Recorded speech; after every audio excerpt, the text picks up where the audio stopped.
Emergency fund life jacket की तरह होता है, जो रोज यूज नहीं होगा लेकिन जब भी यूज होगा आपकी जान बचा लेगा। तो अगले 60 सेकंड में जानते हैं कि क्या है ये फंड और इसे कहाँ रखना चाहिए। देखो, इमरजेंसी फंड वो पैसा है जिसे आप बुरे वक्त के लिए साइड में रखते हो। मान लो नौकरी चली गई या किसी वजह से आपकी इनकम बंद हो गई, लेकिन खर्चे तो चलते रहेंगे ना। तो ऐसी सिचुएशन में यही पैसा काम आता है। तो अब इमरजेंसी फंड कितना होना चाहिए? तो अगर आप सिंगल हैं तो कम से कम 6 महीने के खर्चे, और अगर फैमिली है तो आइडियली आपके 12 महीने के खर्चे के बराबर का पैसा आपका इमरजेंसी फंड होना चाहिए।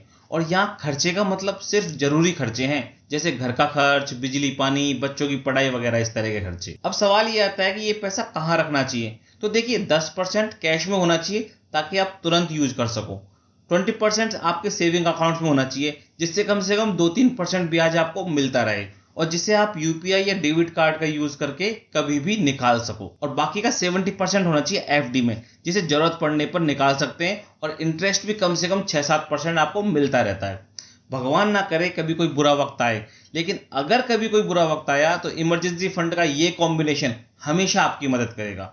इसलिए अपना इमरजेंसी फंड आज से ही बनाना शुरू कीजिए और कमेंट करके बताइए कि क्या आपने अपना इमरजेंसी फंड बनाया।